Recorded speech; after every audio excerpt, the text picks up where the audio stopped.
जैसे ही सिमरन ने अपनी आंखें खोली, तुरंत मुस्कुराने लगी। जो पहली चीज उसने अपनी आंखें खोलने पर देखी वो थी अपने हस्बैंड का उसे बहुत ही प्यार से घूरना। जिस तरह शशांक अपने हाथ पर अपने सर को रखकर बैठा हुआ था और उसके चेहरे पर एक खूबसूरत सी स्माइल थी जो उसके चेहरे को और ज्यादा मनमोहक बना रही थी। वो बस इसी बात को दर्शा रही थी कि शशांक काफी पहले उठ गया था और सिमरन को उसी तरह देख रहा था। तो क्या तुम मेरी तरफ सारा दिन के लिए बस यूं ही घूर कर देखते रहोगे? और ब्रेकफास्ट का क्या? ऐसा पूछते हुए सिमरन की टोन में एक हंसी की झलक साफ दिखाई दे रही थी। हो गया, शशांक ने जवाब दिया और उसके बाद उसके होंठ सिमरन के होंठों से जा मिले। तुम्हारे आज के प्लान्स क्या हैं? शशांक ने पूछा। ये किस तरह का सवाल है? आज तो ट्यूसडे है। जाहिर सी बात है मैं प्लान कर रही हूँ कि काम पर जाऊंगी। तो तुम्हारा आज काम पर जाने का कोई प्लान नहीं है क्या? सिमरन ने कहा। मैं काम के बारे में बात नहीं कर रहा हूँ। शशांक से अपनी बात को क्लेरिफाई करते हुए सिमरन को एक फोल्डर थमा दिया। सिमरन ने भी सुस्ताते हुए अपनी एक आईब्रो उठाई और शशांक से वो फोल्डर लेते हुए उसे खोलकर देखने लगी। यश ने तुम्हारे कंप्यूटर को हैक कर लिया है? सिमरन ने पूछा। शशांक ने सर हिलाते हुए कहा। उसने मुझे इस बात का यकीन दिला दिया था कि वो वही था। कितना बेवकूफ है वो। और उसे कुछ इम्पोर्टेंट मिला? सिमरन ने पूछा। नहीं, उस बेवकूफ के पास मेरी फायर वॉल को ब्रीच करने की कोई कला ही नहीं। मुझे लगता है बैंक सिक्योरिटी के साथ मुझे जो कल परेशानी हो गई थी वो वो भी वही था। मैं यहाँ तक कि उसकी जगह का भी पता लगाने में कामयाब हो गया। उस बेवकूफ ने खुशी खुशी मुझे कुछ इमोजीज भी भेज दिए। मैं उसे ये सब कुछ करते हुए एंजॉय करते हुए देख सकता हूँ। मेंटल इश्यूज होने के साथ साथ मुझे नहीं लगता है कि एक एक्टर के तौर पर वो बहुत ज्यादा डिमांड में है, क्योंकि ये क्लियरली दिख रहा है कि उसके पास बहुत सारा फ्री टाइम है। ऐसा कहते हुए शशांक ने सिमरन के सामने उसके ही भाई की सारी पोल खोल कर रख दी थी। सिमरन चुपचाप बैठी हुई थी और फाइल में लिखे हुए कंटेंट को पढ़ रही थी। पता नहीं क्या पढ़कर सिमरन का इंटरेस्ट अचानक से उस फाइल में और ज्यादा बढ़ गया था। शायद ये उदयपुर में रहने वाली कपूर फैमिली के पास जाने के बारे में सोच रहा है। सिमरन ने शशांक से पूछा। वो यहाँ पर अपने हस्बैंड के साथ आ रही है, मिस्टर चंद्रशेखर। उनके साथ साथ चंद्रचूड़ और उनके पिताजी भी आएंगे। पता नहीं किस वजह से, लेकिन मुझे ऐसा लग रहा है कि शायद उन्हें इस बात का पता नहीं है कि यश भी यही है। सिमरन एक सेकंड के लिए बिल्कुल चुप हो गई थी और उसकी आंखें जाकर सीलिंग पर टिक गई थी। इसी के साथ उसके हाथ में जो फोल्डर था उसने उसे प्रेस करके अपने चेस्ट पर रख लिया। शशांक ने एज्यूम कर लिया था कि हो सकता है सिमरन इस नई पीस ऑफ इंफॉर्मेशन के साथ कोई नया प्लान बनाना स्टार्ट कर दे। और वो बिल्कुल सही था। सिमरन को जानना था कि उसके भाई यश को आखिर उसे चाहिए क्या, और उसे ये बात जल्द से जल्द जाननी थी। सबसे पहले तो स्पेन एक अलग टाइप की कंट्री है। बहुत सारी प्रोमिनेंट फैमिली, इसमें कई सारे रोल ऐसे हैं जो बहुत ही फर्मली स्टैब्लिश करके वहां पर रखे गए हैं। इसीलिए यश को एक एक्टर के तौर पर काम करने देना या उसको एक्टिंग जैसे करियर के लिए परस्यू करना, और वो भी बिजनेस मैनेजमेंट जैसी स्टडी के लिए फोर्स ना करते हुए, किसी भी तरह का कोई सेंस नहीं बनता था। खासकर तब जब ये बात कंसीडर की जाए कि वो अपनी जनरेशन में इकलौता आदमी है और वो अपनी फैमिली बिजनेस को इस तरह आगे लेकर जाने वाला नहीं था। उसकी सारी कजिन बहनें औरतें ही थी और वो अपनी माँ बाप का इकलौता ही लड़का था। इसीलिए उसे यूज करने के बजाय और उसके ब्रिलियंट माइंड का अपने बिजनेस में इस्तेमाल करने के बजाय उन लोगों ने अपनी कंपनी का सीईओ किसी दूसरी फीमेल कजिन को बनाया था। और ये बात बिल्कुल सोचने वाली थी, क्योंकि इस बात का कोई चांस ही नहीं बनता था। सिमरन ने कहा, बहुत सारी फैमिली एकजुट होकर एक समझदार आदमी को किसी भी आम महिला के ऊपर अपनी कंपनी को रन करने के लिए चुनती है। कुछ फैमिलीज अपने बच्चों को बिजनेस स्टडी करने के लिए फोर्स करते हैं, यहाँ तक कि जब भी वो किसी और प्रोफेशन में या किसी और डायरेक्शन में जाकर अपना प्यार और अपना पैशन दिखाने की कोशिश करते हैं। आखिर कपूर खानदान इतना ज्यादा अलग कैसे हो सकता था? इसके अलावा यश उनके खानदान में सबसे बड़े बेटे का इकलौता बेटा था और वो इंटेलिजेंस और बर्थ राइट में भी बहुत ज्यादा सीनियरिटी रखता था। इसीलिए वो एक्टिंग को एक बिजनेस कंपनी रन करने के बजाय कैसे सुन सकता था, जबकि उसका जन्म ही उस कंपनी को चलाने के लिए हुआ था। और कपूर खानदान उसे ऐसा कुछ करने के लिए अलाउ कैसे कर सकता था? ये फैमिली बहुत ही कॉम्प्लिकेटेड है, शशांक ने कहा। हालांकि मेरा मानना है कि हो ना हो इस बात का लेना देना चंद्रशेखर की ना चल पाने की काबिलियत की वजह से है। और अगर मेरा सोचना सही है तो उसके एक्सीडेंट के बाद, जो कि कई साल पहले हुआ था, उनके फादर ने अपनी पूरी आशा है कि अपने दूसरे बेटे मिस्टर चंद्रचूड़ में डाल कर रखी थी। और अब जबकि उनके पिता इतने ज्यादा बूढ़े हो चुके थे कि वो एक इम्पैक्टफुल लीडर बनकर सामने नहीं आ सकते थे, इसीलिए उन्होंने ये पोजीशन अपनी इकलौती बेटी के हाथ में सौंप कर रखी थी। जबकि वो टिपिकल औरत जैसी थी और उसके अंदर कोई आउटस्टैंडिंग टैलेंट नहीं था। इसके अलावा वो बहुत ही क्रूर और चालाक भी थी। अपने फादर को एक एडवाइजर के तौर पर उनके साथ को लेकर वो इतनी क्वालिफाइड तो थी कि एक कंपनी चला सके। सिमरन ने अपना सिर हिलाते हुए कहा, वेल, मैं एक एक करके कदम रखना चाहती हूँ। किसी न किसी दिन सच अपने आप सामने आ जाएगा। जो पहली चीज उसे इस समय करनी थी वो थी यश से बात करना, सिमरन को देखने के पीछे के मकसद को उससे क्लेरिफाई करना। क्या तुम्हें पता है कि वो इस समय कहाँ पर रह रहा है? सिमरन ने ऐसा पूछते हुए सीधे शशांक की आंखों में देखा। सिमरन ने यश को कुछ महीनों पहले स्काई सिटी में देखा था, मगर किसे पता था कि उसका भाई ऑलरेडी किसी दूसरी जगह पर शिफ्ट हो गया हो। तो यश बिल्कुल पीला पड़ चुका था। वो अपने सामने अपनी टेबल पर रखे हुए सीरीज ऑफ डॉक्यूमेंट्स की तरफ देखने लगा और गुस्से में तमतमाते हुए कोसते हुए कहने लगा, बेवकूफ, आखिर जोया इस बात को कैसे सोच सकती थी कि उसे अभी भी उन लोगों के बारे में कुछ भी नहीं पता है जो उसे फॉलो करते करते उसके पीछे पीछे घूम रहे थे। वो लकी था कि उन लोगों को चकमा देकर उनसे बच निकला था और कई सारी जगह चेंज कर चुका था, और वो भी किसी दूसरे इंसान से जो बिल्कुल उसकी तरह लगने के लिए प्रोस्थेटिक्स यूज कर रहे थे। कुछ महीने पहले यश ने डिसाइड किया था कि वो सिमरन को ढूंढने के लिए उदयपुर जाएगा। वो चाहता था कि उसे सिमरन के बारे में सब कुछ पता चल जाए, मगर वो जब तक स्पेन में था तब तक इन सब चीजों के बारे में इन्वेस्टिगेट नहीं कर सकता था, क्योंकि उसे खुद की ही दादाजी और स्टेप मदर बिल्कुल किसी काम का नहीं समझते थे। उसे एक दूसरा रास्ता चाहिए था, और जो इकलौती चीज इस समय उसके दिमाग में आ सकती थी वो थी अब्रॉड जाकर पढ़ाई करना। उसने अपनी खराब से खराब एक्टिंग स्किल्स का इस्तेमाल किया ताकि वो एक बाहर के प्रोमिनेंट एक्टिंग स्कूल में जाकर अपना हुनर दिखा सके। ऑफ कोर्स जोया तुरंत इस बात के लिए मान गई।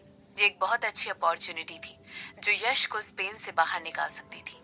इसके अलावा उसने पहले से ही प्लानिंग करके रखी थी कि वो अपने आदमियों को अपने सौतेले बेटे के पीछे 24/7 लगा कर रखेगी ताकि वो उसे उसके पल पल की खबरें देते रहे।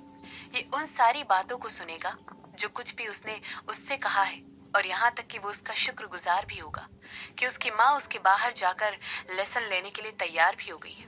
और जितना ज्यादा उसकी शुक्रगुजार और डिपेंडेंट होता चला जाएगा, जोया को उतनी ही अपॉर्चुनिटी मिलती जाएगी कि वो उस पर अपना कंट्रोल बनाकर रख सके। यश का प्लान बिल्कुल स्मूथ चल रहा था। जैसा कि उसे एक्सपेक्टेशन थी, उसने सब कुछ कैलकुलेट करके रखा हुआ था और उसे पूरा यकीन था कि किसी को भी इस बारे में पता नहीं चलेगा कि जो यश अब्रॉड में जाकर पढ़ाई कर रहा है वो एक नकली यश है। हालांकि उसने कभी भी ये एक्सपेक्ट नहीं किया था कि जोया उदयपुर में रहने वाली कपूर फैमिली के पास कभी भी मिलने जाएगी। क्या ये बात पॉसिबल थी कि उसके लोगों ने यश को यहाँ पर देख लिया था और उसे सिमरन से बात करते हुए कुछ दिनों पहले पकड़ लिया था? मगर ये तो बिल्कुल इम्पॉसिबल था। उसने यकीनन सीसीटीवी से सारे ट्रेसेस मिटा दिए थे। यहाँ तक कि उसने उदयपुर के मोबाइल सिस्टम में हैक करके उन लोगों की सारी सेल फोन एक्टिविटी चेक भी कर ली थी जो इस समय उसके पास घूम रहे थे जब वो सिमरन के साथ था। उस दिन किसी ने भी नहीं देखा था कि उसने स्पेन में कॉल लगाया है। इसके अलावा ये दूसरी बार था जब वो किसी बिल्डिंग के बाहर प्रोस्थेटिक जो लाइन लगाकर निकला था, और इस तरह उसने अपने बारे में एक यादगार डिटेल जो उसके अपीयरेंस से सीधे सीधे ताल्लुक रखती थी अपने चेहरे को थोड़ा सा अलग दिखाने के लिए यूज कर ली थी। टिपिकल दिनों पर उसका डिस्गाइज बिल्कुल परफेक्ट था। वो अपने रूप बदल बदल कर लोगों के सामने जाता था ताकि वो उसे पहचान ना पाए। वो इकलौती वजह जिसकी वजह से सिमरन उसे पहचान पाई थी वो ये थी कि उसने जब वो सिमरन से पहली बार एलिवेटर में मिला था तब भी उसने नकली चेहरा पहन रखा था। जब वो दूसरी बार उससे बार में मिलने गया था, ये सब कुछ एक कोइंसिडेंस था, एक लकी कोइंसिडेंस। इसके बाद यश ने अपने मुंह से एक बड़ी सी फ्रस्ट्रेशन से भरी हुई आह भरते हुए अपने सामने रखे हुए अलग अलग तरीके के विग को देखा जो कि वहां पर प्रोस्थेटिक मटेरियल्स के साथ उसके एक टेबल पर रखे हुए थे। इसके बाद उसने अपना चेहरा आईने में देखा और उस चेहरे की तरफ देखा जो सिमरन के चेहरे से मिलता जुलता था। फ्रेटर्नल ट्विंस, ऐसा कहते हुए उसने एक बार अपना जबड़ा हिला लिया। इसके बाद अपनी आंखें छोटी करते हुए उसे याद आया कि किस तरह सिमरन का एक्सप्रेशन चेंज हो गया था जब उसने यश को अपने सामने देखा था। उसने बहुत कुछ सहा था। वो अंदर ही अंदर सोचने लगा, इसी वजह से वो बेवकूफ और डम औरत जैसा कि उसके अंकल ने उसे बताया था कि कहीं भी दिखाई नहीं दे रही थी। सिमरन वो पहली वाली बेवकूफ सिमरन नहीं थी। उसकी जगह पर एक ऐसी औरत आ गई थी जो बहुत ही शांत थी, कलेक्टेड थी, चालाक थी, स्मार्ट और दयालु भी थी, लेकिन इसी के साथ साथ धोखा देने वाली भी थी। यश के ख्यालों में तभी खलल पड़ गया जब उसने सुना कि उसके दरवाजे पर कोई जोर जोर से दस्तक दे रहा है। आखिर इस समय पर उसके दरवाजे पर इतनी जोर से कौन दस्तक दे रहा था? उस आदमी को कोसते हुए उसने तुरंत अपनी एक विग हाथ में ली और साथ ही साथ ब्लैक कॉन्टेक्ट लेंस भी लगा लिया था कि वो अपनी आंखों का असली रंग छुपा सके। उसने तुरंत अपने सामने रखे हुए चश्मे पहन लिए और एक बड़े से साइज का स्वेटर पहन लिया जो कि खास कर हाथों से बुना गया था और उसके साइज से कुछ ज्यादा ही बड़ा था। वो अपने आप को शीशे में निहार कर देख रही थी कि उसने तभी एक और बड़ी सी दस्तक दरवाजे पर सुनी।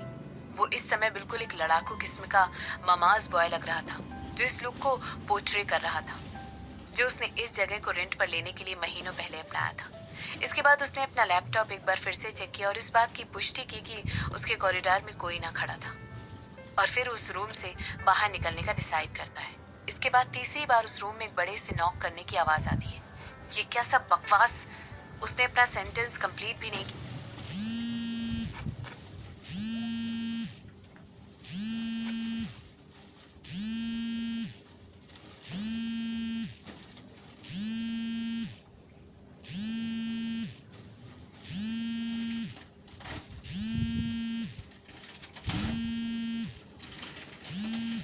क्या था कि क्या कोई उसका दरवाजा तोड़ना चाहता था? उसने जल्दबाजी में दरवाजा बंद किया और धीरे धीरे चलकर लिविंग रूम से होता हुआ फ्रंट डोर को चेक करने के लिए चल पड़ा। उसने पी फोल के थ्रू देखा और जैसा कि उसने एक्सपेक्ट किया था, उस मकान का मालिक उसके सामने खड़ा हुआ था और उसके मोटे से फेस पर एक हल्की सी स्माइल थी। बिना दोबारा कुछ सोचे उसने दरवाजा खोल दिया और वो आदमी यश से कहने लगा, अभी तो सुबह का वक्त है, आप क्या? हेलो भाई, यश ने कहा। यश अपना पूरा सेंटेंस कंप्लीट भी नहीं कर पाया था कि उसकी आंखें तुरंत बड़ी हो गई जब उसने देखा कि उसके सामने औरत खड़े होकर बड़ी ही स्वीट तरीके से स्माइल कर रही है।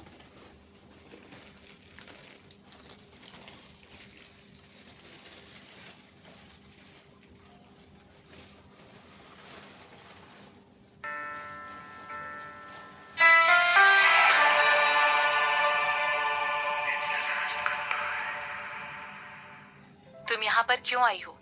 यश ने बहुत केयरफुली हवा में दोनों तरफ सर घुमाकर देखा कि वहां पर कोई और तो नहीं है। इसी के साथ उसने साथ में लगे हुए दरवाजों की तरफ देखा और चेक किया कि उसे कोई और तो नहीं फॉलो करता हुआ वहां पर पहुंच गया है। इसके बाद उसने सिमरन को अंदर खींच लिया। उसे अंदर खींचने के बाद भी यश ने एक बार फिर बाहर झांक कर देखा कि किसी और ने सिमरन को अंदर आते हुए देखा तो नहीं था। इसके बाद वो सिमरन को घूर कर देखने लगा और अपार्टमेंट के डोर को सीधे मकान मालिक के मुंह पर कसकर बंद कर दिया। मैं इस जगह की मालकिन हूँ, मेरा मतलब है मेरा हस्बैंड इस जगह का मालिक है, सिमरन ने एक्सप्लेन करते हुए कहा। इसके बाद उसके अंदर की लालची औरत बाहर आ गई और कहने लगी, मगर अब ये मेरा है। ऐसा कहते हुए सिमरन के चेहरे पर एक सच्चे पैसे से प्यार करने वाली औरत की स्माइल थी। तुम यहाँ पर क्यों आई हो और तुम मेरे साथ इतना दोस्ताना व्यवहार क्यों दिखा रही हो? यश ने पूछा। इस समय उसकी टोन में इरिटेशन साफ साफ झलक रही थी। उसका प्लान था कि वो सिमरन से मिलने जरूर जाएगा, खासकर तब जब उसे पता चल गया था कि जोया उदयपुर में सब लोगों को लेकर आ रही है। इसके अलावा यश इस तरह का आदमी नहीं था जिसे अपने प्लान में जरा सा भी खलल बर्दाश्त हो। उसे बिल्कुल पसंद नहीं था कि उसके प्लान में कोई भी चेंज हो, और वो भी किसी और की वजह से। इस केस में सिमरन का अनएक्सपेक्टेडली वहां पर आ जाना उसके उस प्लान को पूरी तरह चौपट कर चुका था, जिसमें उसने सोचा था कि वो अपनी असली आइडेंटिटी सबके सामने रिवील करेगा। सबसे पहली बात तो ये, तुम बहुत ही अजीब आदमी हो। ऐसा कहते हुए सिमरन ने तुरंत यश के लिविंग रूम की तरफ आंखें घुमा ली। वहां पर 2 जूते रखे हुए थे जिन्हें बहुत ही नीट तरीके से टीवी के नीचे रखा हुआ था। दीवारों पर 2 फ्रेम लगे हुए थे जो परफेक्टली ऑनलाइन करके एक दूसरे से सिमेट्रिकल प्रॉक्सिमिटी रखते हुए ज्योमेट्रिकल लाइन करके रखे हुए थे। सिमरन के एक्सप्रेशन से आईब्रो तुरंत साइलेंट जजमेंट करते हुए ऊपर उठ गई। सब कुछ वहां पर कुछ ज्यादा ही साफ तरीके से अरेंज करके रखा हुआ था, बहुत साफ तरीके से, यहाँ तक कि हर चीज 2-2 के ग्रुप में बटी हुई थी। सेकंड वैसे देखा जाए तो कोई सेकंड नहीं होता है। तुम बहुत ही अजीब हो। सिमरन वहां पर अनइनवाइटेड होते हुए भी उसके काउच पर और उसे देखकर स्माइल करते हुए कहने लगी, मैं ऐसा बिल्कुल भी एक्सपेक्ट नहीं कर रही थी कि तुम मेरी तरह लगोगे, बिल्कुल मेरी तरह। जो पहली चीज सिमरन ने वहां पर घुसते ही नोटिस की थी वो यश था, और उन दोनों की शक्ल वाकई में बहुत ज्यादा मिल रही थी। और जब कुछ दिनों पहले वो उससे मिली थी तब ऐसा बिल्कुल भी नहीं था। लेकिन अब वो आदमी बहुत बदला हुआ नजर आ रहा था। उसने एक विग लगा रखी थी और साथ ही चश्मे भी पहने हुए थे, और अचानक उन दोनों की रिजल्ट बहुत ही अजीब लग रही थी। ये मेरे सवाल का जवाब नहीं है, ऐसा कहते हुए यश सीधे जाकर सिमरन के सामने बैठ गया और आगे कहने लगा। मगर मैं इस बात को एज्यूम करके चल रहा हूँ कि तुम्हें ऑलरेडी इस बारे में पता चल चुका है कि मैं तुम्हारा भाई हूँ, और तुम्हारे हस्बैंड के इन्फ्लुएंस से भला इसमें और कितनी देर लगती है। तो तुम्हें कितनी देर में ये पता चला, 12 या 24 घंटे? सिमरन ने उसकी बात का कोई जवाब नहीं दिया, बल्कि वो वहां पर बैठकर यश को घूर कर देख रही थी, और यश वहां पर बैठकर अपने चेहरे से नकाब हटा रहा था। उसने धीरे से अपना विग हटाकर उनके सामने रखी हुई कॉफी टेबल पर रख दिया, और इसके बाद उसने बड़े ही सलीके से वहां पर रखे हुए गिलास को अरेंज कर दिया और विग के ऊपर रख दिया। यश की मूवमेंट बहुत ही तेज थी और प्रिसाइज थी, और इस बात से सिमरन को रियलाइज हुआ कि वो अपने चेहरे से नकाब हटाने में बहुत ज्यादा एक्सपीरियंस आदमी था, और इसीलिए उसकी स्पीड और नकली चेहरे को लगाने और उतारने की डिटेल भी इतनी अच्छी थी कि उसे पहचानना बहुत ही मुश्किल था। ये साफ साफ दिखाई दे रहा था कि वो सब कुछ बहुत पहले से करता आ रहा था। ये आदमी एक बहुत सोचा समझा पागल भी जरूर था, सिमरन ने सोचा, और अपने भाई की तरफ घूर कर एक बार फिर देखने लगी। मुझे लगता है किसी की तरफ घूर कर देखना अच्छा नहीं समझा जाता है, यश ने कहा। क्या तुम मुझे एक बार गले नहीं लगाओगी? कोई आंसू नहीं? शायद आखिरकार तुम्हें अपना कब से बिछड़ा हुआ एक रिलेटिव मिल गया है। तुम कितने बड़े बेवकूफ हो ना। सिमरन ने बिल्कुल वैसे ही बिहेव किया जैसे कि कोई बहन अपने भाई के साथ करती है। बेवकूफ तो तुम हो, जहां पर मुझसे मिलने अकेले चली आई। कौन जानता है, अगर मैं तुम्हारा दुश्मन निकला तो? तुम जानती हो, मैं तुम्हें इसी वक्त मार सकता हूँ, और साथ साथ तुम्हारे उस लवर बॉय को भी, और वो तुम्हें यहाँ पर मुझसे बचाने के लिए आ भी नहीं पाएगा। जैसे ही यश ने अपनी बात खत्म की, सिमरन तुरंत एक ठहाका मारकर हंसने लगी। वो बस बाहर ही खड़ा है, मगर जो कुछ भी तुमने अभी अभी कहा है उसकी वजह से। सिमरन ने तुरंत अपना सर थोड़ा सा झुकाया और दरवाजे की तरफ देखने लगी, जिस पर अभी अभी लात मारकर उसे खोला गया था, और वहां पर शशांक अपने चेहरे पर एक मर्डर कर देने वाले लुक के साथ खड़ा हुआ था। देखा? ऐसा कहते हुए सिमरन ने अपनी एक आईब्रो उठाई और अपने भाई के रिएक्शन को देखने लगी। वो चाहती थी कि यश के साथ एक प्राइवेट कन्वर्सेशन करे, मगर शशांक ने जिद की कि वो उसके साथ उसकी प्रोटेक्शन करने के लिए यश के घर तक चलेगा। सिमरन ने महसूस किया कि अगर वो यहाँ पर सिर्फ यश के साथ कन्वर्सेशन करती तो वो शशांक की गैर मौजूदगी में और ज्यादा प्रोडक्टिव हो सकती थी। हालांकि शशांक को सिमरन के प्लान के साथ जाने में कोई इंटरेस्ट नहीं था, और उसने उसके साथ यश के घर चलने पर बहुत जोर दिया। अगर सच कहा जाए तो उन दोनों में से किसी को भी नहीं पता था कि यश का असली मकसद क्या था। तो सिमरन के लिए यही बेहतर होता कि वो शशांक को अपने पीछे पीछे आने दे, ताकि वो उसकी सेफ्टी के बारे में ध्यान दे सके। इकलौता रीजन जिसकी वजह से सिमरन उस जगह पर अकेले ही अंदर घुसी थी, वो ये थी कि वो अपने साथ एक ऑडियो रिकॉर्डर लेकर आई थी, और उसकी वजह से उसने अपने हस्बैंड को यश और उसके बीच में हुई सारी कन्वर्सेशन सुना दी थी। जैसे ही यश ने अपने मुंह से वो शब्द निकाले, सिमरन को अच्छी तरह पता था कि शशांक उसे इस तरह नहीं जाने देगा।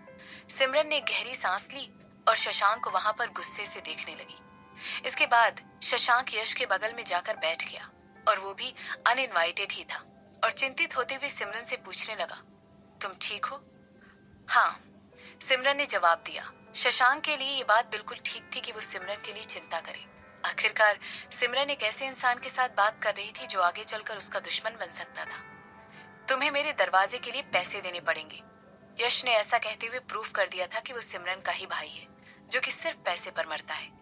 हालांकि शशांक ने उसकी बात का कोई जवाब नहीं दिया, यहाँ तक कि उसने एक बार भी यश की तरफ देखा भी नहीं था, और इसी वजह से यश शशांक को कोसने भी वाला था। लेकिन तभी उसने सुना कि उसके पीछे कोई चलकर जा रहा है। उसने तुरंत अपना सर दरवाजे की तरफ घुमाया, और पता नहीं किस वजह से वो बिल्कुल भी सरप्राइज नहीं हुआ जब उसने देखा कि एक आदमी उस दरवाजे को बंद करने की कोशिश कर रहा है, ताकि उन लोगों को थोड़ी सी प्राइवेसी मिल सके। उस आदमी ने एक बार शशांक की तरफ देखा और सिमरन की तरफ देखकर कहने लगा, मैं बिल्कुल बाहर ही खड़ा हुआ हूँ। इसके बाद उसने यश की तरफ बड़े ही शक भरी नजरों से देखा और उस रूम से बाहर चला गया। वो मेरी तरफ ऐसे क्यों देख रहा है जैसे मैं कोई क्रिमिनल हूँ? यश ने पूछा। क्योंकि तुम एक क्रिमिनल हो, शशांक ने जवाब दिया। हाँ, और ऐसा वो आदमी कह रहा है जो खुद बुरे लोगों के पैसे की हेराफेरी करता है, यश ने जवाब दिया। आखिर उसने ये बात रियलाइज कैसे नहीं की थी? कि शशांक के पास इतनी जल्दी इतना ज्यादा पैसा और इतनी ज्यादा पावर कैसे आई। यश ने उस आदमी के बारे में बहुत ज्यादा कम्प्रिहेंसिव स्टडी की थी, जिसने उसकी बहन से आगे बढ़कर शादी की, और इसीलिए उसने शशांक के कंप्यूटर को हैक करने के बारे में सोचा। जैसा कि एक्सपेक्टेड था, शशांक ने उसकी बात का कोई जवाब नहीं दिया, बल्कि वो यश को देखना और ज्यादा अवॉइड करने लगा। तो तुम यहाँ पर मेरे लिए आए हो, तुम मुझे क्यों ढूंढ रहे थे? इस बार सिमरन ने उससे सवाल किया था। मुझे समझ में नहीं आ रहा था कि आखिर वो दोनों एक दूसरे को इतनी ज्यादा नफरत से क्यों देख रहे थे, मगर ये उन दोनों की प्रॉब्लम थी और सिमरन अपने गोल के बीच में किसी को भी आने नहीं दे सकती थी। वो तुम थी जो मेरे लिए मुझे यहाँ पर ढूंढते ढूंढते आई हो। ये सवाल तो मुझे तुमसे पूछना चाहिए, यश ने तुरंत सिमरन से सवाल करते हुए कहा। इस बात का कोई पॉइंट ही नहीं था कि वो सिमरन से इस बारे में पूछे कि उसे कैसे उसके बारे में पता चला और वो यहाँ पर उसे ढूंढते हुए क्यों आई थी, क्योंकि जब वो लोग दूसरी बार मिले थे तभी इस बात का क्लियर इंडिकेशन था कि यश को सिमरन कपूर के बारे में सब कुछ ऑलरेडी पता था। अगर सब कुछ नहीं तो थोड़ा बहुत तो पता ही था। मुझे नहीं पता था कि तुम बात करने में इतनी ज्यादा तकलीफ देने वाली हो और तुमसे बात करना इतना ज्यादा मुश्किल होगा। सिमरन ने ऐसा कहते हुए तुरंत अपने फेस पर एक सीरियस एक्सप्रेशन दिखाया और आगे कहने लगी। जैसा कि आप देख सकते हैं, आपको ऑलरेडी लाइन से बाहर निकालकर खड़ा कर दिया गया है। मुझे तुरंत सच बताओ, वरना मैं तुम्हें तकलीफ पहुंचाने से पहले एक बार भी नहीं सोचूंगी। क्या? यश ने अपनी आंखें बड़ी करते हुए सिमरन से पूछा। वो अभी भी अविश्वास की नजरों से सिमरन की तरफ ही देख रहा था। मैं तुम्हारा भाई हूँ, तुम मुझे इस तरह कैसे धमका रही हो? क्या तुम पागल हो गई हो? तो तुम क्या करोगे अगर मैं हो भी गई हूँ तो? क्या ये तुम्हारे लिए किसी तरह मायने रखता है? मेरे दिमाग के बारे में चिंता करना छोड़ दो, अपने बारे में चिंता करो। मुझे पूरी तरह यकीन नहीं है कि तुम यहाँ पर क्यों आए हो। मैं किसी भी तरह के इत्तेफाक में बिलीव नहीं करती हूँ और मैं एक बहुत ही डायरेक्ट इंसान हूँ। मुझे अपने टाइम के इन्वेस्टिगेट करने में व्यस्त करना बिल्कुल पसंद नहीं है, किसी को भगा कर पकड़ना। इसीलिए मैं ये सब कुछ दोबारा करना चाहती हूँ। मेरा नाम सिमरन है और मैं तुम्हारी बहन हूँ। तुम मेरे लिए क्यों इधर उधर घूम रहे हो? ऐसा कहते हुए सिमरन के लिप्स अचानक ही उठते हुए एक शैतानी सी स्माइल में बदल गए थे और उसे इस तरह देखकर उसके भाई यश को काफी ज्यादा डर लग रहा था। आखिर ये औरत थी कौन? इसकी रिपोर्ट में कभी भी ये चीज मेंशन नहीं की गई थी कि सिमरन अपनी फैमिली और फ्रेंड्स के साथ भी कितनी क्रूर थी। आखिरकार वो उसका भाई था, वो भी जुड़वा भाई, कोई ऐसा जिसका ऑलमोस्ट उसके जैसा ही डीएनए था, और फिर भी उसने उसे इस तरह धमकाने से पहले, उसे इस तरह क्रूर तरीके से बात करने से पहले एक बार भी नहीं सोचा।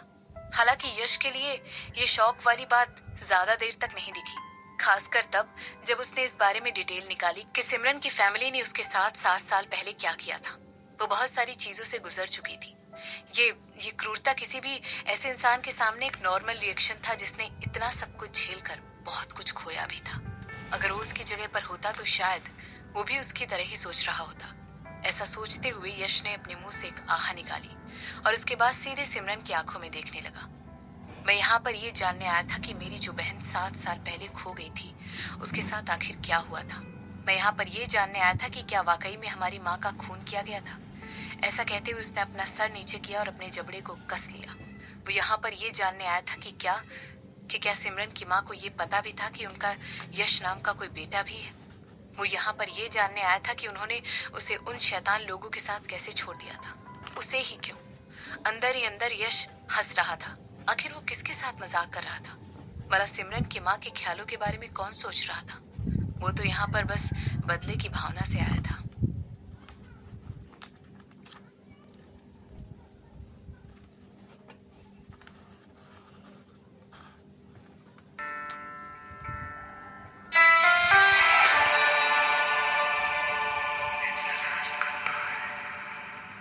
सिमरन ने अपनी आंखें छोटी करके यश की तरफ देखा, लेकिन उसने फिर भी सोचा कि वो उससे कुछ नहीं कहेगी। उसे पता था कि वो झूठ बोल रहा है, पता नहीं किस वजह से, लेकिन उसे फील हो रहा था। उसे उसकी आंखों में वो गुस्सा साफ साफ दिखाई दे रहा था। उसने तुरंत ये सोचा कि क्या ये गुस्सा उसकी माँ की तरफ था, या हो सकता है ये सिमरन की तरफ भी था। तुम मुझे अपनी स्टोरी क्यों नहीं बता देती हो? इसके बाद मैं तुम्हें बताऊंगी कि 7 साल पहले क्या हुआ था, और तुम्हारी माँ के बारे में भी सब कुछ बताऊंगी, सिमरन ने पूछा। सिमरन अभी भी इस बात को लेकर पूरी तरह यकीन से नहीं कह सकती थी कि उसका दुश्मन था कि दोस्त। हालांकि वो इस अपॉर्चुनिटी को गेस नहीं करना चाहती थी। जिससे उसे कपूर फैमिली के बारे में और ज्यादा बातें पता चल सकती थी। Boring question. अगर तुम कपूर फैमिली के बारे में और ज्यादा बातें जानना चाहती हो तो मैं इसमें तुम्हारी मदद कर सकता हूँ, लेकिन ऐसा कहने के बाद यश ने जानबूझकर एक पॉज लिया और सिमरन की तरफ घूर कर देखने लगा और फिर आगे कहने लगा, मेरे अतीत से जो भी बातें जुड़ी हुई हैं वो किसी भी तरह से तुम्हारी मदद नहीं कर सकती हैं। ऐसा कहते हुए उसके जबड़े पूरी तरह कस गए थे। यश को इस तरह देखकर सिमरन ने एक बार फिर से अपनी आईब्रो उठा ली। जोया उदयपुर आ रही है, हो सकता है उसे पता होगा कि मैं यहाँ पर हूँ, यश ने कहा। हो सकता है वो तुम्हें स्पेन वापस ले जाने के लिए आ रही हो, सिमरन ने पूछा। अगर ये आदमी वाकई कंप्यूटर के मामले में इतना बड़ा जीनियस था तो मॉडर्न टेक्नोलॉजी का इस्तेमाल करके उन्हें इस आदमी को ढूंढने में बहुत ज्यादा दिक्कत होने वाली थी। इसके अलावा सिमरन ने जब उसे पहले देखा था और जब वो उसे अब देख रही थी तो उसे इस बात का यकीन हो गया था कि हो ना हो इस आदमी ने अपनी असली शक्ल छुपाने के लिए इस बार कोई ना कोई भेष जरूर बदला है। यश ने जैसे ही सिमरन की बात सुनी वो एकदम चुप हो गया और फिर कुछ सेकंड के बाद वो अपनी बात को आगे बढ़ाते हुए कहने लगा, मैं तुम्हारी मदद कर सकता हूँ। तुम मेरी मदद कैसे करोगे, सिमरन ने अपने भाई से पूछा। मैं तुम्हारी उस हर तरीके से मदद कर सकता हूँ जिस तरीके से तुम चाहती हो, यश ने तुरंत उसकी बात का जवाब देते हुए कहा। क्या तुम उन लोगों से बदला नहीं लेना चाहती हो जिन लोगों ने हमारे माँ बाप को अलग कर दिया था? क्या तुम उन्हें रुलाना नहीं चाहती हो जिन लोगों ने हमारी माँ और हमारे पिता के खिलाफ साजिश रची? वो दूर बैठकर अपनी जिंदगी के सबसे हसीन पल बिता रहे हैं। क्या तुम ऐसा होने दे सकती हो? नहीं, सिमरन ने जवाब देते हुए कहा। उसके चेहरे पर जो स्माइल थी वो कब की जा चुकी थी। सिमरन की माँ और उसके पिता को अलग कर दिया गया था। ये नई बात थी जो सिमरन को इस समय पता चली थी और वो कहने लगी, मैं बदला नहीं लेना चाहती हूँ। आखिर तुम किस तरह की बेटी हो? क्या तुम उन लोगों को वो सब फील नहीं कराना चाहती हो जो हमारे माँ बाप को फील हुआ था? हमारे पिता के चलने की काबिलियत एक चाल की वजह से कैसे और कब खत्म हो गई थी। मुझे पता है कि तुम उन्हें नहीं जानती हो, मगर उन्होंने आज तक कभी भी जोया को छुआ तक नहीं है, कभी भी उसे गले लगाकर नहीं देखा। मैं तुम्हें इस बात का यकीन दिला सकता हूँ। यश, मुझे तुमसे एक बात पूछनी है, ऐसा कहते हुए सिमरन ने अपने पैरों को क्रॉस कर लिया और आगे कहने लगी। तुम मुझे परेशान क्यों कर रहे हो? तुम्हारे इंटेंशंस क्या हैं? तुम मुझे गुस्सा क्यों दिलाना चाहते हो? क्या तुम मुझे मैनिपुलेट करना चाहते हो? लेकिन किस लिए? जाहिर सी बात है सिमरन का सवाल यश के लिए बिल्कुल किसी सरप्राइज की तरह ही आया था, लेकिन गुस्सा होने की बजाय यश सिमरन को देखकर उसका मजाक उड़ाते हुए हंसने लगा। हंसते हुए वो अपना सर हिला रहा था और उसकी आंखें बहुत छोटी हो गई थी। तुम स्मार्ट हो, यश ने कहा।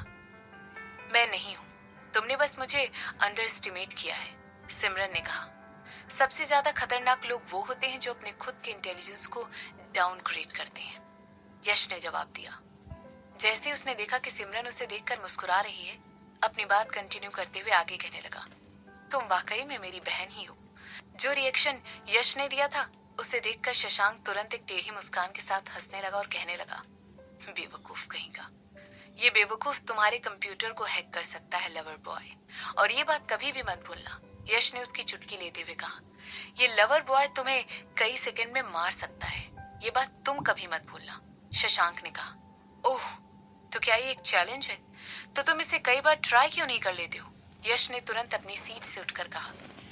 तुम अपने बारे में बहुत बड़ा सोचते हो ना, तुम्हें लगता है कि तुम मेरे सामने खड़े रह सकते हो। शशांक भी अपनी सीट से उठकर खड़ा हो गया। वो तुरंत जाकर यश के सामने खड़ा हो गया। इसके बाद एक टेढ़ी मुस्कान के साथ अपनी बातें कंटिन्यू करते हुए कहने लगा, कमजोर आदमी। और ये एक ऐसी चीज थी जो यश से सही नहीं गई। उसने तुरंत शशांक के जबड़े की तरफ एक मुट्ठी कसकर ऊपर उठा ली, लेकिन शशांक इतना ज्यादा सतर्क था कि उसने तुरंत अपने वेट को शिफ्ट कर लिया और उसके मुक्के के वार से बच गया। तो क्या तुम्हारे पास बस यही है दिखाने के लिए? तुम मेरा एक बाल भी बांका नहीं कर सकते हो, शशांक ने यश का मजाक उड़ाते हुए कहा।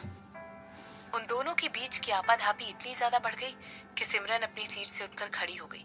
अपनी आंखें बड़ी करके वो उन दोनों की तरफ देखने लगी और वो दोनों अपनी आंखों से एक दूसरे की तरफ देखकर अंगार निकाल रहे थे। आखिर उनकी प्रॉब्लम क्या थी? सिमरन अपनी आईब्रो उठाते हुए सोचने लगी। उसकी आंखों में इरिटेशन साफ दिखाई दे रहा था। वो तुरंत चलकर किचन की तरफ गई और जाकर वहां से 2 शेफ नाइफ्स जो कि लगभग सेम साइज और रंग के थे उन्हें उठाकर लेकर के आई और लिविंग रूम की तरफ लेकर जाने लगी। टेस्टोस्टेरोन की स्मेल पूरी हवा में फैल चुकी थी और जैसे ही सिमरन ने देखा कि दिलीप भी वहां पर उस फाइट को ज्वाइन करने के लिए आ गया है, तो वो उससे कहने लगी, दिलीप जाओ और पहले जाकर 2 फर्स्ट एड किट लेकर आओ। जैसे ही सिमरन ने उसे ऑर्डर दिया, दिलीप के पास सिमरन की बात को मानने के अलावा और कोई चारा ही नहीं था। मैडम की बातों को फॉलो करना उसका सबसे पहला कर्तव्य था, क्योंकि शशांक ने उसे सबसे पहले यही करने के लिए कहा था। ये लो। सिमरन ने अपने दोनों हाथ फैलाए और उसके दोनों हाथों के ऊपर एक एक चाकू रखा हुआ था। जैसे ही उसने देखा कि वो दोनों हिलना डुलना बंद कर चुके थे और उसकी तरफ घूर कर देख रहे थे, वो अपनी बातों को कंटिन्यू करते हुए कहने लगी, तुम दोनों एक दूसरे को मारना चाहते हो ना, तो चलो मारो एक दूसरे को। उसने एक चाकू यश के हाथ पर रखा और दूसरा शशांक को दे दिया। मैं बाहर फर्स्ट एड किट के साथ तुम दोनों का इंतजार कर रही हूँ। जब तुम दोनों बुरी तरह से घायल हो जाओगी तो एक बार आकर मुझसे मिल लेना, सिमरन ने कहा। और अगर घाव कुछ ज्यादा ही बड़ा हो गया तो? यश ने किसी तरह सिमरन से पूछने की हिम्मत की। सिमरन उसकी तरफ बड़े ही गुस्से भरी नजरों से घूर कर देखने लगी। उसके होठों पर ऑलरेडी खून की एक बूंद थी, जबकि शशांक का चेहरा पूरी तरह बेदाग दिख रहा था। उन दोनों की लड़ाई का नतीजा ऑलरेडी सबके सामने था। हॉस्पिटल, सिमरन ने तुरंत शॉर्ट में जवाब देते हुए कहा। इसके बाद वो आगे कहने लगी, जाओ आगे बढ़ो, मारो एक दूसरे को, लेकिन मैं तुम्हारी ये लड़ाई देखना नहीं चाहती हूँ। मुझे खून से सख्त नफरत है। ऐसा कहने के बाद सिमरन धीरे से उस लिविंग रूम के बाहर चली गई। मैडम, तब क्या होगा अगर यश ने शशांक सर को मार दिया तो? ये वो पहला सवाल था जो दिलीप ने सिमरन से पूछा था। दिलीप ऑलरेडी मनमीत को बुला चुका था, इसीलिए उसे पूरा यकीन था कि अगर ऐसा कुछ भी हुआ तो यश वहां से बचकर भाग नहीं पाएगा। लेकिन उसे अभी भी शशांक के चोट लगने के बारे में चिंता थी। नहीं, उसे कुछ नहीं होगा, सिमरन ने कॉन्फिडेंस के साथ कहा। मुझे उस पर पूरा यकीन है। ऐसा कहते हुए सिमरन के चेहरे पर एक छोटी सी स्माइल थी। अगर उसको पता ही होता कि शशांक उस लड़ाई में जीतने वाला नहीं है, तो वो भला उन दोनों के हाथों में एक एक चाकू क्यों पकड़ा देती? शशांक अपनी लाइफ इस तरह किसी भी तरह के रिस्क में नहीं डाल सकता था। इसके अलावा सिमरन ऑलरेडी शशांक की कंपैटिबिलिटी को देख चुकी थी, खासकर तब जब वो अपने वर्कआउट के रूटीन में मनमीत या दिलीप के साथ लड़ाई करता था। उसे कराटे और मार्शल आर्ट बहुत अच्छे से आता था, जबकि सिमरन को इस तरह के मार्शल आर्ट्स का कोई खास अनुभव नहीं था, और ना ही उसे इस बारे में पता था कि क्या यश को भी किसी तरह की ट्रेनिंग मिली हुई है। लेकिन फिर भी उसे शशांक पर पूरा भरोसा था, और सिमरन को ये बात भी पता थी कि उसका भाई शशांक के ऊपर अटैक करने से इस समय बहुत ज्यादा डर रहा है। उसे पता था कि हो सकता है उसका अंजाम इस समय एक बड़े से हॉस्पिटल में हो, मगर फिर भी वो ये रिस्क लेने को तैयार था। और हॉस्पिटल में होना बिल्कुल उसी बात के बराबर है जितना कि जोया को ये पता लगाना कि वो उदयपुर में था, और इस वजह से जो कुछ भी उसने प्लान किया था वो सब पूरी तरह बर्बाद हो जाता।